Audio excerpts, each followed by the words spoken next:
Hey y'all, hi. This is just going to be a quick, simple little video in which I go through this pile of lip products and swatch them and tell you what I like about them. I've really been enjoying and making active use of my lip products lately, so even my no makeup looks or my pretty much no makeup days have entailed some sort of intentionally and sometimes indulgently applied and worn lip product. And I've even come on camera a couple of times lately wearing no eye makeup, barely any base makeup, and a strong, bold lip color, which has always been one of my go-to looks, but it's especially been one of my favorite things to do lately. So I felt like it was time for another current favorite or current most worn lip products roundup. I did a video like this about this time last year, going from spring into summer, and you guys really enjoyed it. So I hope you'll enjoy this one too. If this is your first time to my channel, then welcome. I'm so glad you're here. My name is Hannah. I really love makeup, and I'm especially interested in finding out which products end up sticking in my collection, what I end up loving, using a lot, wearing over and over again, because I want my makeup collection to be one that gets used. I don't just want to keep buying brand new stuff and only using it once or twice. So if that sounds good to you, I hope you'll subscribe. And now let's go ahead and get into the meat of this video.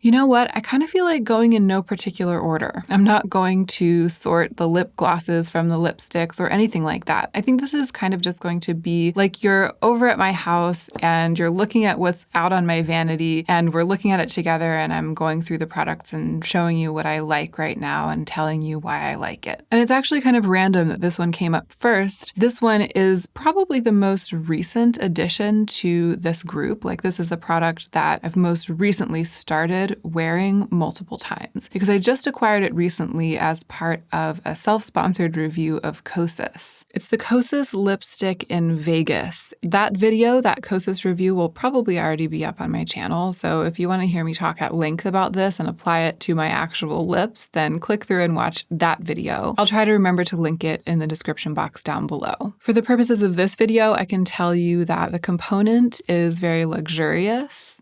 It has a magnetic closure. It reminds me of the NARS Audacious lipsticks. A little bit, I think, shorter. The bullet's a little bit shorter, but everything else about it feels very similar to those. The color is a bit darker in person than I was expecting it to be based on the swatches online, but it's turned out to be a perfect, unobtrusive, easy to wear, nourishing, my lips but better lip product for me. That's one swipe of the formula, and I think that you can tell that it's not intensely pigmented. It layers on itself really easily. It feels incredibly nourishing, like some kind of lip butter. And it also has the slight glossiness of like a lip treatment product, but it goes on in thin layers. It feels slippy. There's the swatch built up so you can see what it would look like if you wanted to wear it really as a full-on lipstick. I like that it's peachy without being too orange, brown without being too cool-toned. It doesn't skew strongly in any color direction on me. It doesn't skew pink, it doesn't skew orange, it doesn't really even skew brown. It retains its neutrality under any condition, and I really appreciate that. So I've been wearing this a lot to complete makeup looks. It nourishes my lips, it makes them look a little bit made up, but it never competes with anything else on my face. Next up is this Chantecaille gloss, which I would never have thought to include in this video if I had just been making a list of products off the top of my head. But when I sat down and looked through my lip products, I realized that I wear this all the time. This is in the shade Modern. It is a very neutral, almost clear product, but it has a little bit of pink, almost like grayish pink pearl in it. It doesn't really show up that way on the lips, but I like it. This is a real lip gloss. It's not a lip treatment, but it's so nourishing and non-sticky and, again, neutral, basically a clear gloss. It has those qualities in such spades that I just find myself reaching for it whenever I don't want my lips to stay bare and dry, but I don't really want to add anything with impact to the look. And I also find myself reaching for it when my lips are just feeling dry and I want to nourish them a little bit. I think that's probably why I've used up so much of it. It's like more than half gone. It's because it's such a multi-purpose product. It's so easy to use. It's so easy to just grab it, slather it on my lips, and go. even built up as thickly as possible. It's a very disappointing swatch. It's just a very, very, very pale, clear pink, but it's definitely been one of my most worn lip products this season. Okay, next up, the Esum lip pencils. And I have all of them. There are 5 colors. I have talked about these a lot on YouTube lately because they're so great. So I'll try to keep it brief here. I just wanted to spotlight the 2 colors that I've been using the most. This one right here is the lighter side of the pencil that's called Nude. And this one right here is the more brown side of the pencil that's called Blushed. So there's the lighter brown from the Nude pencil, which also has this lovely dark brown. And there is the more brown or more neutral side of the Blushed pencil, which also has a slightly brighter pink. I think you can even just see from the swatches what the quality of these pencils is like. It's just really creamy, but sturdy. And that's what I require in a lip pencil. I find them very easy to buff out around the edges of my lips to get that soft, diffused lip line, but they stay all day. And I've been wanting to use one or the other of these pretty much every time I put any kind of lip color on my lips. Next up is the ELLIS FAAS lip gloss, and I've also talked about this pretty recently on my channel. This is in the shade L305. A really juicy feeling, easy to wear lip gloss in a statement shade of red, especially like a rusty orange red. That is something that I really like to have. And right now, this is pretty much the only one in my makeup collection. I have done a full review of ELLIS FAAS, and again, I'll try to remember to link that down below. I think that the things that distinguish this gloss, other than the fact that the color is really beautiful, are its super non-sticky texture and the fact that it's totally unscented. It definitely feels kind of like a makeup artist's tool. It's doing its job and nothing more. And I like that. This color is so alluring to me and I think kind of unique in makeup. It's an orange red and it has this burnt, dirty quality to it. This is just one layer. I tried to sheer it out. I'll build it up a little so you can see the undertones. It has the potential to really look like a red lip if you apply it quite thickly. But I like it best when it sort of starts to wear away or when I blot it off and it gets quite sheer and it just adds a little bit of polish and color to my face without looking ostentatiously like a product. I find myself reaching for this even on days when I wasn't really planning to wear a lip color, and I like it for that too. Okay, this is my Victoria Beckham Posh lipstick. It's in the shade Girl. I think it might be the case that part of why I find myself reaching for this lipstick repeatedly is that I'm so attracted to the component. It doesn't just look beautiful, it feels weighty in the hand and it's very satisfying. It's like structurally satisfying because it's sturdy, but it's also kind of slender and elegant. So I find myself tempted to reach for the component over and over again. And then whenever I do reach for it, I often find myself wearing the lipstick because it's a really wearable color for me. That's just a couple of swipes, and you can see how semi-pigmented it is, right? It has a lot in common with the KOSAS lipstick in terms of its buildability and its color. Yeah, and actually building it up there, you can see how similar they are. Girl is a little bit more pink and a little bit more pale than Vegas, but they have a lot in common in terms of the way in which they define or execute pale nude. On the lips, even though the first couple of swipes were so semi-sheer, I find this to feel a little bit more like lipstick than the KOSAS product. It feels a little bit more heavy-duty, but overall, still very wearable and so beautiful in every way. This is the new Balm.com from Glossier. It's the lavender Balm.com. And I've been wearing it ever since it released because I can't find the mango one. I think it's probably lost. It's in a purse or a pocket somewhere. I like the mango one the best. It has that slight orange tint and I really like the scent and the flavor. But in its absence, I've kind of surprised myself by enjoying this one quite a lot. I didn't used to get along with the Balm.com. I don't like how the rose flavor flavored one separates in the tube. I'm not particularly impressed by the ingredients. I don't find it a very inspired product. I kind of consider it on a level with Vaseline. But because my lips have been dry and because I have a couple of tubes of this floating around, I've found myself using it a lot. And when I sat down to gather products for this video, I was like, I've got to include this because I've used it a lot. And before I lost the mango one, I was using the mango one particularly a lot. Like before we moved and after we moved, I was wearing it almost every day. The lavender one is kind of interesting. It might be the weirdest Balm.com that they've released because it has a very herbal scent and taste, and it's purple. But I kind of like the weirdness. It lights up my lips a little bit, and it still looks right, like looks natural, even if I basically just have a full face of skincare and I'm not wearing any makeup. And the scent is nice. Lavender is very calming. I like that it's a little bit out of the box. All right, you knew they were coming. We have to talk about the Merit lipsticks briefly, even though I have been a broken record about them. I think that the formula is so incredibly good. The two colors that I have are 1990 and Tiger, and they are both statement colors. And I think that the fact that they're both statement colors is the only reason that the KOSAS lipstick and the Victoria Beckham lipstick made it into this video. Because if I had a more neutral color in this formula, something that I could consider to be my nude, I would be wearing that all the time, and I would be eschewing other nudes in favor of it.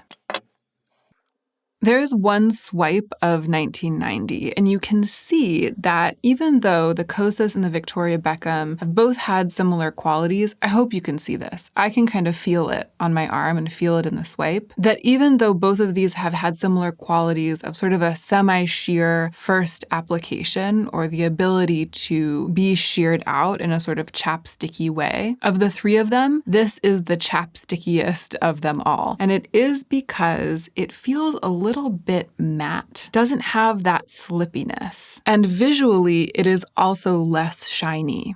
It is buildable, and it's very comfortable and nourishing feeling, but it just doesn't have that sort of melty, buttery quality that both of these ultimately have. I like that satin matte or sort of semi-matte finish, and I like the sturdiness that it has because it doesn't just slide around. It makes it easier for me to get sort of like a softened, buffed lip look, and that is what I love.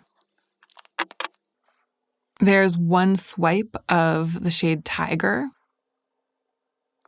and there it is built up a little more, an incredibly wearable brick nude red. This is another Merit product and also another one that I've been wearing because I can't find my favorite. This is the shade Slick Tinted Lip Oil. It's in the shade Marrakech, which is the first one that I had and did become a fast favorite when I first started using it, but it's been replaced by the shade Taupe as my favorite in the line. I was using Taupe a lot for the first couple of weeks after we got here, and as a consequence, I lost it. And I missed it so much that I immediately started using Marrakech around the clock. Just like the lipsticks, I feel like it has the perfect balance of pigment and sheerness. It's sheer enough that it doesn't compete with what else is on the face. It can be worn with a bare face. It doesn't feel like it's fussy, like it's something that I have to tend to, but it has enough pigment to add some excitement and juiciness to my look. It feels really lovely and nourishing on the lips without asserting its presence too aggressively. I appreciate how well balanced it is. I like that it makes my lips look a bit ruddy, a bit colorful, but in a very natural way. Sometimes when I'm wearing a lot of eye makeup and a strong cheek look, I find that I can still wear this and it doesn't make me look like I'm wearing too much makeup all over. But it does add color, and that's a difficult balance to strike. I wish I could find the taupe one though. This is the City Lips Plumping Lip Gloss, and it's basically just a utilitarian tool for me. It's just a clear gloss. and it's very, very plumping. What they say is that it uses like hyaluronic acid spheres or something which expand on the lips. I don't know what's going on with it. It doesn't feel irritating. It definitely doesn't sting with peppermint oil or cinnamon or anything like that, but it visibly plumps my lips, and I find it really useful, especially when I'm getting ready for filming. I'll apply it to my lips right before I sit down to apply my makeup, and then by the time I get to my lip gloss or my lipstick, I have a smoother and more robust canvas on which to work. It seems like kind of a silly thing to swatch, but I'm doing it anyway because I swatched the Chantecaille gloss. I don't know if it's going to plump this spot on my arm. We'll see. It's really more of a treatment, though, and I don't usually wear it by itself. I usually apply it, and then 5 or 10 minutes later, I wipe it off and I apply something else, or I mix in something else with it on my lips. But it is far and away one of my most used lip products. It has been since I got it, so I wanted to include it in this video. Last but not least, the ERIN'S Faces lip gloss in Earliglow. And it's definitely not least because I think that this was in this video last year. But if I remember correctly, I couldn't find it because I'd been using it so much. So I told you about it in the video, but I wasn't able to give you a close-up or a swatch. I just love this semi-sheer kind of cinnamony shine. It's very sparkly on the lips. I feel like this swatch isn't doing enough to communicate how high impact this gloss can be on the lips. But like the Merit Shade Slick, it's high impact in terms of like the contours of the lips, their gloss, how healthy they look. But it's really easy to wear and it doesn't compete with other things on the face. I find this particularly good for overlining my lips with gloss and just giving them that kind of effortless, again, healthy juiciness. It's not sticky. It smells like a smoothie. And I think that there's something about the combination of like peachy, gleamy, golden tones in it that's just perfectly balanced for me. It adds just enough oomph. I'm kind of always surprised at how much oomph it adds and how much I like how it looks. And it's never too much. It's never a struggle. So I've been wearing this again a lot lately. It also feels good on the lips, so I think of it as kind of a gloss cum lip treatment. It's been one of my go-to products in many different situations lately.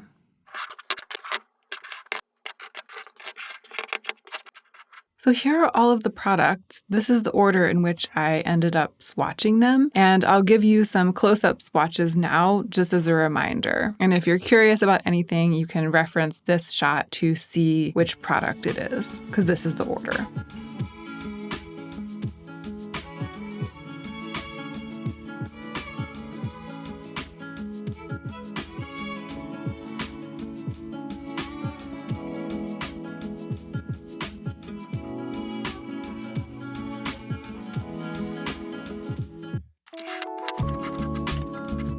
Maybe this will help too as a reference. I was just able, I think, to get everything in frame. And of course, I will also list these products down below in the order of swatching, and I will link everything if I can. And I know that a lot of these products are products I've been mentioning on my channel recently. I hope it didn't feel too repetitive, but that's kind of the point because this is real life. And when I really like something that I've tested, I keep using it. It makes sense that I would keep using it, and it makes sense that it would show up in a favorites roundup video like this. So even if there wasn't a ton of new information here, I hope that it was an enjoyable viewing experience for you and that you enjoyed seeing the close-ups of the products and the swatches. I am going to link the video from last year. It'll be interesting to see how things have changed because I'm in a different place with a different lens and a little bit of a different lighting setup. So maybe together we can kind of revisit the lip products that I was using last year and how that video even looked and sounded. I hope you'll subscribe here at the end if you haven't subscribed already. And don't forget to take extra good care of yourself so that you can be the most effective version of yourself as you do your work in the world.